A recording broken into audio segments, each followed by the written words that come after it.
Hello, എന്തായി വെക്കേഷനൊക്കെ?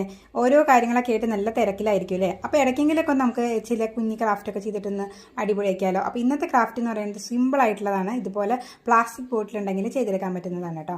അപ്പോൾ ഞാൻ ഒരു ഇത്തിരി വലിയ ഒരു ബോക്സ് എടുത്തിട്ടുണ്ട്. അതിനൊന്ന് പെയിൻറ്റ് ചെയ്തിട്ട് നമ്മൾ അതിൻ്റെ ചായ മാറ്റിയെടുക്കുന്നുണ്ട്.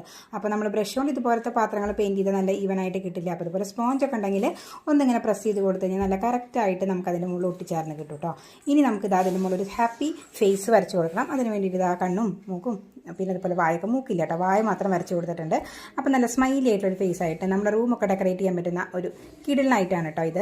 അപ്പോൾ നമ്മളിതാ നെറ്റിൽ സൈറ്റിലൊക്കെ നോക്കി കഴിഞ്ഞാൽ നമുക്ക് ഇതുപോലത്തെ വോൾ ഡെക്കറും അല്ലെങ്കിൽ പ്ലാൻ പോട്ടൊക്കെ കാണാനായിട്ട് പറ്റും. അതുപോലൊരു ഐറ്റാണ് എൻ്റെ കയ്യിലുള്ള സാധനങ്ങൾ ഉപയോഗിച്ചിട്ട് ഉണ്ടാക്കിയെടുത്തെന്ന് മാത്രം. അപ്പോൾ ഇതാ നമുക്ക് കാലും അതുപോലെ തന്നെ രണ്ട് കൈ ഉണ്ടാക്കാൻ വേണ്ടിയിട്ട് ഇതുപോലെ ഒരേപോലെയുള്ള മൂടികൾ എടുത്തിട്ടുണ്ട്. രണ്ടെണ്ണം കുറച്ച് സൈസ് വലുതുള്ളത്, രണ്ടെണ്ണം ചെറുത് വേണ്ടിയിട്ടുള്ള ഒരേപോലത്തെ മൂടികൾ എടുത്തിട്ടുണ്ട് കേട്ടോ. അപ്പോൾ ഏതെങ്കിലും മെഡിസിൻ്റെയോ അതല്ലെങ്കിൽ നമ്മുടെ ഡിറ്റർജൻറ്റിൻ്റെയോ ഡിഷ് വാഷിൻ്റെയോ ഒക്കെ ക്യാപ്പായാലും മതി. അതുപോലെ നമ്മളൊരു ചരടിൻ്റെ മുകളിൽ പുറത്ത് കൊടുത്തിട്ട് ആ ഹോളിൻ്റെ ഇടയിൽ കൂടെ ഇട്ട് കൊടുക്കുക. അപ്പോൾ ഒരു കാല് റെഡി ആയിട്ടുണ്ട് കേട്ടോ. അപ്പോൾ ഇത് ഹാങ് ചെയ്ത് കിടക്കണം കാണാൻ തന്നെ നല്ലൊരു ഭംഗിയാണ്. അപ്പോൾ ഇനി അടുത്തത് പിന്നെ നല്ല ചെറുപിടാന്നായിട്ടുണ്ട്. പെട്ടെന്ന് അടുത്ത കാലും റെഡി ആയിട്ടുണ്ട്. ഇനി രണ്ട് കൈയും കൂടി ഇതുപോലെ അറ്റാച്ച് ചെയ്ത് കൊടുക്കുന്നുണ്ട്. അപ്പോൾ നല്ല ഭംഗിയായിട്ട് കിട്ടിയിട്ടുണ്ട് കേട്ടോ. ഇനി നമുക്ക് ഇതിൻ്റെ ഉള്ളിൽ മണ്ണിട്ടിട്ട് വല്ല പ്ലാന്റ് വയ്ക്കാം. അതെല്ലാം നമുക്കിതിൻ്റെ ക്യാപ്പും കൂടി അടച്ചിട്ടാണെങ്കിൽ ഇത് അങ്ങനെയും വയ്ക്കാം കേട്ടോ.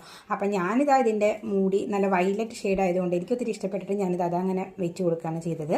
പിന്നെ കുറച്ച് കലാപരിപാടികളും കൂടി ഇതിൻ്റെ കൂടെ ചെയ്ത് കൊടുത്തിട്ടുണ്ട്. കുറച്ച് ചുട്ടിയും പുട്ടിയൊക്കെ ഇതിൻ്റെ മുകളിൽ ഇതാ ചേർത്ത് കൊടുത്തപ്പോൾ സംഭവം റെഡി ആയിട്ടുണ്ട്. അങ്ങനെ സിമ്പിളായിട്ടുള്ള ഒരു ഡെക്കറേറ്റീവ് പോട്ട് റെഡി ആയിട്ടുണ്ട്. കണ്ടപ്പോൾ കുഞ്ഞിക്ക് നല്ല ഇഷ്ടമായിട്ടുണ്ട്. അപ്പോൾ കണ്ടിട്ട് ഇഷ്ടപ്പെട്ട ലൈക്ക് ചെയ്യാനും ഷെയർ ചെയ്യാനും സബ്സ്ക്രൈബ് ചെയ്യാനും സപ്പോർട്ട് ചെയ്യാനും മറക്കരുത്.